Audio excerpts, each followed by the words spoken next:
with the old whistle. You remember your harmonica? I know you lost that harmonica. I didn't actually. Oh, you still got it? I still have it. I actually got a few things. I met somebody down by the tattoo parlor. He's got a room on the 3rd floor. He actually lets me keep a few things there. Okay, that's awesome, man. Look who I ran into, our guy Jim. Unfortunately, you know, it's not looking too good seeing him in a situation with his leg wrapped up. You know, a lot of you guys care about Jim, but you know the struggle continue. How you doing today, Jim? I'm doing pretty good today. I mean, it's day by day. God bless me with another day. Right. Tell us, man, what's been going on with you since the last update? Oh boy. Things are looking pretty good. I was on a very short list of getting housing. I had gotten a social worker that was helping me with my case management, getting food stamps and helping me apply for Social Security. In October, I ended up, I got hit by a car, and it messed me up pretty bad. It shattered my fibula, tibia, ankle. I got 12 screws, 10 plates, and 8 pins holding it together. 6 ribs were broken, 3 of them severe enough they had to be wired back together. Broke my clavicle in half, and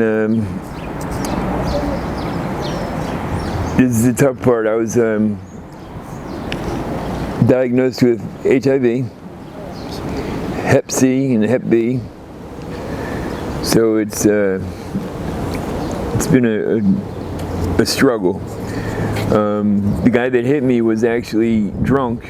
He was DUI. The cops were right there actually when it happened at K&A, and they arrested him right on the spot. Aggravated assault, DUI. The only thing to come out of that I think is going to be a blessing is I have a lawsuit, and it's pretty much open and shut. So hopefully within the next 6 to 12 months. Well, my plan is beginning of summer to get into rehab, be totally clean before any money comes my way, because addicts and a lot of money don't mix. Yeah, I mean, it's a struggle still day by day. It's getting a little harder. I had to not get the surgery on my shoulder because I have to wheel myself around, and they're talking about 8 to 12 weeks of healing for that. I just can't do that right now. I need, housing so I can have visiting nurse come out, and taking it step by step right now. Wow. I'm so sorry, Jim, you had that happen to you, man. So when you went to the hospital, how were you treated? They actually treated me pretty good. When I do go to the hospital, I go to Temple. So is that a good hospital? They treat people with addiction very well, as long as you're honest with them. They're not like a lot of the other hospitals around here. They keep you in withdrawal almost, and they don't even treat your withdrawal, let alone your pain. But they have what's called addictive pain medicine at Temple, and the first thing they do is they say, okay, let's take care of your withdrawal, and then we'll take care of the pain. And before I got out of the hospital, I was transitioned over to Suboxone. I'm trying to get on methadone, but with that, it's for the first month, you have to go there every single day. Repeat that over. And it's a little bit of a struggle for me right now. Damn, I can see. It's difficult, man. So what's a day in your life out here look like? I try to keep my head high. I thank God for every breath I take, because it wasn't looking good there for a minute when I got hit. I've had other stays in the hospital where my lung collapsed. Wow. I ended up getting drop foot. And then the drop foot ended up turning into a whole big thing. That's how I was diagnosed with the HIV. How you think you got that? I'm almost sure it's from collecting dirty works to do for the trade-in. Explain to us what you mean to do for the trade-in. Twice a week here at Prevention Point, you're able to take old works and exchange them for new works. So for every one that you bring, you get one new one. And so, you know, not much else for me to do. I'm pretty close to the ground, so I end up, you know, collecting them, and that's, I don't steal, you know, from stores. I don't steal from people. My two hustles are selling works and just panhandling. I try. So do you use one of the needles that you picked up? Is that what you're telling me? No, I didn't use it. I think what happened was I used to use spring water bottles. And the needle comes through them pretty easy. And I specifically remember a few times getting poked. Like when I put a backpack on, you know, you know, and I started using like Gatorade bottles, and that stopped. But from February until August, I contracted it somewhere in between there. And I have a genetic abnormality where any viral disease, it makes it like a super disease. Wow. So I've been on 3 different types of medication for the HIV, and none of them seem to be working. My viral load just keeps going up and up and up and up. So that's one thing I'm struggling with. Wow. I mean, so what's your living status right now? Still on the street. Wow. You know, wherever looks like a good spot, I end up, you know, pulling up for the night. And being in this, I'm a target. So as soon as I close my eyes, you know, they swarm like vultures. So I don't sleep but every like 3, 4, or 5 nights. You know, I just stay up. That's tough. Yeah. That's tough, man. And how does that affect you not having, you know, proper sleep? About the 3rd to 4th day into it, I end up with like sleep deprivation, and you know, I sometimes I'll hallucinate, and you know, just see things that aren't there, hear things that aren't there. You know, think people are really out to get me, which they are, but you know, it seems like everybody is. Anybody that looks at me, you know, they want something or they're going to take something, and it's taking a real like effect on my mental status. And that's one thing I've tried to keep, is my emotions in check and not get too overly excited or upset. You know, somebody steals something, I blame myself now because I left it accessible for them to take. And it's just, I try to stay away from pretty much everybody. You know, I'm a loner. You know, every time I try the whole friend and group thing, it always ends up the same way. You know, somebody steals something, everybody gets blamed, and I just can't do that with everything else going on with me right now. Yeah. But hopefully by the end of the year, things are gonna turn around big time. Right. I had plans. I want to retrofit an RV, and I want to see 4 things before I die.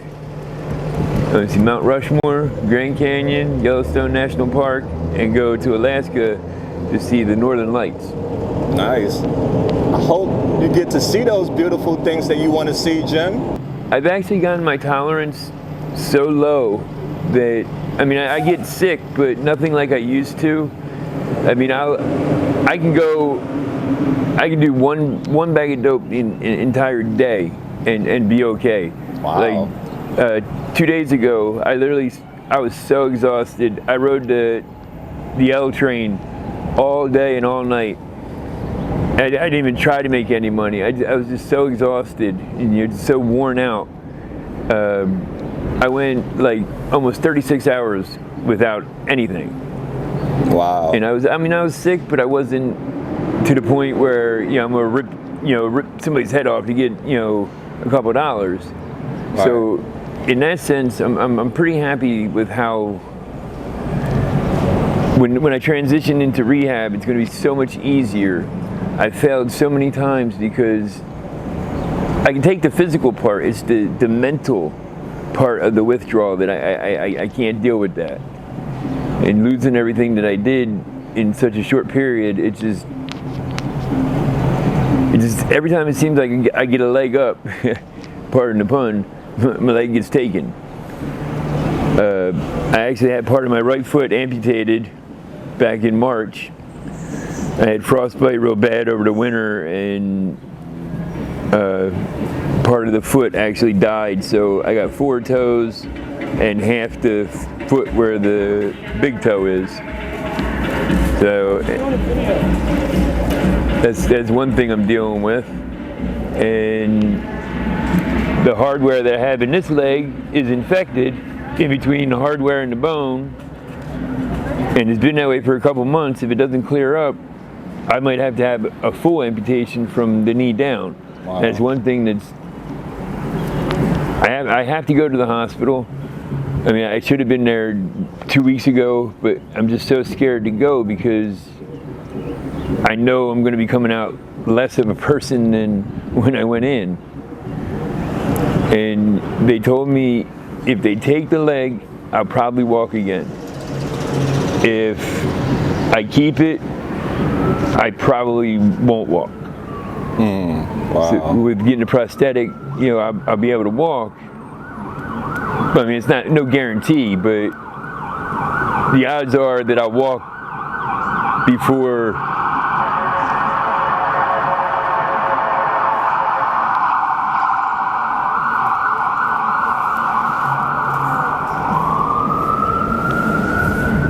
I have a much better chance of walking again on my own, foot. So how is your mental health out here like? It's very rapidly deteriorating. That's one thing that I've always been, not chipper, but people ask me all the time how, being in my condition, how I can not complain like all these other people do about, the smallest of things.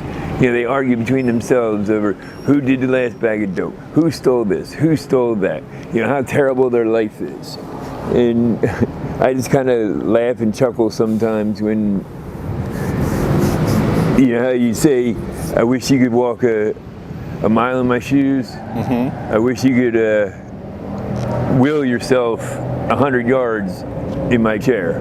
Yeah. So how does society treat you, Jim? I would say some people very courteous and very respectful, but most people ignore me, like I'm not even there. And that's something that ever since I got in the chair, I've been trying to deal with that. That's very hard. People just literally act like you're not even there. And you're not even asking for anything. You say, hey, what's up? How you doing? Or like most of these stores around here, I can't get in because they're not wheelchair accessible. So if I want a cigarette, a soda, or a snack or something, I have to ask somebody to get it from the store. The first 4, 5, 6, 7, 8 people will either ignore me or tell me they don't have time or think that I'm asking for something. And I got money in my hand asking them to get me a soda and a cigarette. Oh, I can't do that. Or totally ignore me like I'm not there. That's the hardest part, is being ignored. That's something I can't get used to. Right. Once again, being ignored. Gotcha. Yeah, that's not cool. You're a human being, you need help. So do you feel like the government is helping you? Do you get any type of public assistance? As of right now, no. Have you applied for some? Food stamps, cash assistance and stuff like that? Cash assistance, I'm not sure how that works, but I've been in the past 6 months, I've tried 3 times to get it, and for whatever reason I'm denied. The Wow. food stamps, I get the emergency food stamps for 3 months, and then they cut them off. The housing is my biggest thing. If I get housing, I can get what do you call it? When somebody comes in and helps you with your like a housekeeper, a nurse aide, something like that. An aide to come in, help me change bandages and get me to appointments and things like that. It's just right now it's so hard just trying to hold on to a pair of pants from today till tomorrow till I can get some to one of these places that offer showers. It's almost impossible for me to keep anything. I just don't understand how I'm more of a target being in this chair than a normal person. Yeah. And people are, I didn't think they could get any lower down here, but some people down here are so despicable that when you say hell on earth, this is living hell on earth down here. And I want to get out so bad, but being homeless, I have very limited, like, if I were to move back to my hometown, they don't have anything like here, where you're given food, you're given hygiene products, clothing, everything you need. Where I'm from, we don't have any of that. So I'm not saying there's nothing I can do, because obviously there is. All I got to do is go to rehab, and it's just I don't want to set myself up for failure. Like I said, they're talking sometime in the fall for the settlement coming in for the lawsuit, and I'm not accepting anything until I'm off the dope. That's smart. Yeah, because I know what it's going to be. Okay, well, I'm just going to take this much and have a little party, and no, I want to be able to. So let's talk about your legs. How often do you clean them? I try every day, but I can only get limited medical supplies at Prevention Point, and if I get stuff today and clean my legs today, if I go to sleep tonight, then chances are I'm not going to have them when I wake up in the morning. How bad is your legs? Is it like, how some people... It's bad. Can you show us or nah? Is it going to be difficult to put your stuff back on if you show us, so we can show people the extent? Because it's educating for people to see it and help. I mean, in my case, it's not so much the drugs that are doing it. It's the environment. The lifestyle. Ever since I had the surgery, I just haven't healed. Like, my incisions are, well, we're about to check them out. Yeah, I got some ointment in my bag that I could give you also too, for you to, like, in the meantime, to put on there until we can get some more stuff for you, That would be awesome. Yeah, I got some ointments and stuff. So when you do it, we're gonna see how bad it is. How easy is it for you to get help out here? Depending on, is it easy or difficult to get help? It's very difficult.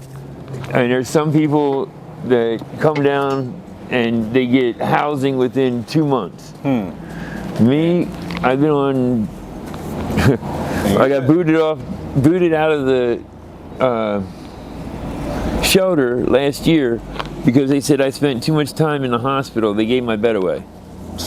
Now, what sense does that make? That's horrible. Let's see. Tranq is a non-opioid medicine that is only approved for use in animals. It may cause a lot of skin and soft tissue, muscles, fat, blood cells, nerves, tendons, infections. That's what everybody, has. Slows down healing time and increases the risk of infection. Can cause blackouts, alters the appearance of an overdose. People may seem to be having an overdose and be unresponsive, but they are breathing. If they say unresponsive, call 911. But Tranq is increasingly in our dope supply, but it does vary. Sometimes they're maybe twice as much Tranq as fentanyl, or 10 times as much. Some bags are all Tranq. Tranq has even been found in cocaine in Philly.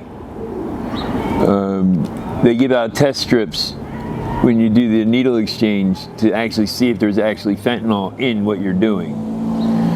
That's one thing I try to test. Now I do this for several reasons. Number one, to try to keep the dirt and as much stuff off of it as I can. And two, it's embarrassing. And three, I every time I see it makes me emotional, and it's to the point where I can't deal with it anymore. When you think you're gonna go to the hospital? Like I said, I should have been there a couple weeks ago. I need to get there either today or... Yeah, you want to get there today, we can make it happen, brother. Because, it's life-threatening right now when you're going...